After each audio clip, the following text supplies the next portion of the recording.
आप देखिए कि पूरा संविधान को अगर हम देखें तो संविधान में लिखा हुआ है कि जो रिसोर्सेज होते हैं, रिसोर्सेज को आप इस तरीके से उसको बांटेंगे या उसका यूज़ करेंगे ताकि जो गरीब व्यक्ति है उसके पास भी कुछ ना कुछ तो चीज़ें पहुँचें, उसकी स्थिति तो ठीक हो, उसकी बेसिक नीड्स तो कम से कम पूरी हो पाए।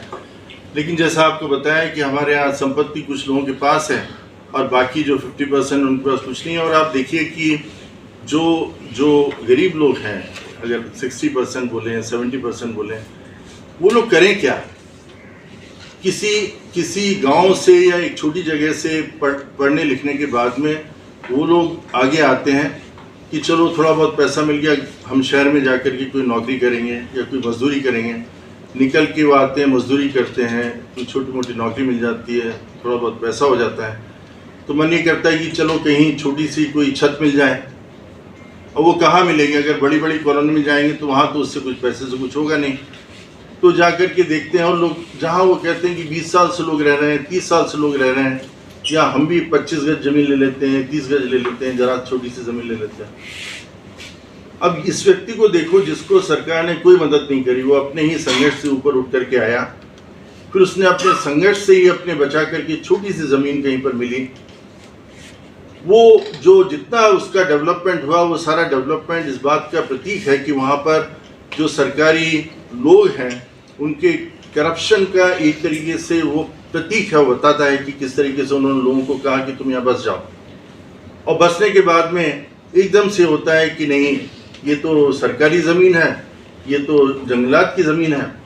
अब मुझे आप बताइए कि अगर ये जंगलात की ज़मीन है जिसके बारे में बोलते हैं, हमारे एक प्रोविज़न भी है कि आप जंगल की ज़मीन को अगर कुछ है तो आप उसको परमिशन लेकर के रेजिडेंशियल उसमें परिवर्तित हो सकती है। जैसे कि डेवलपमेंट होता है, एनक्लेविंग वगैरह जो देते हैं, तो आपने किसी इंडस्ट्री के लिए बोला कि पूरे जंगल, कितने एकड़ जंगल है, वो सारी इंडस्ट्री के लिए चले गए।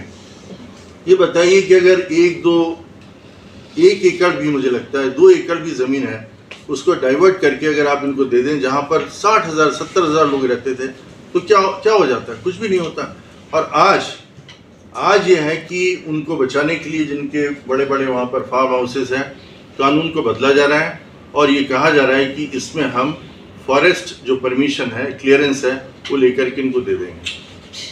पूरा कानून बदल दिया। और हम लोगों ने एप्लीकेशन भी डाली, हमने कहा कि इनको भी तोड़ो अगर आपने ये सारे घर तोड़ दिए, लेकिन उसकी प्रक्रिया नहीं होती। और स्टेट गवर्नमेंट ने, आपको बताया, हमने उसमें डाला हुआ कि स्टेट गवर्नमेंट ने हम लोगों को अपोज किया खोरी गाँव के अंदर कि ये सारे जो लोग हैं ये फॉरेस्ट ज़मीन के ऊपर इन्होंने कब्जा किया हुआ है। लेकिन जब उन बड़े लोगों की बात आई तो उन्होंने कहा कि ये कानून अलग है। जो वहाँ हरियाणा की जो ज़मीन है, उन्होंने बोला कि नहीं, ये फॉरेस्ट एरिया नहीं है। उन लोगों के लिए ये आर्गूमेंट किया। उसको हमने बताया कि किस तरीके से 2 अलग अलग तरीके की बातें स्टेट गवर्नमेंट ने की। ये हमारी स्थिति है। ऐसी स्थिति के अंदर ये बताइए आप कि कोई व्यक्ति अगर ठीक बोलता है, वो ये बोलता है जो संविधान के अनुरूप बात अपनी है।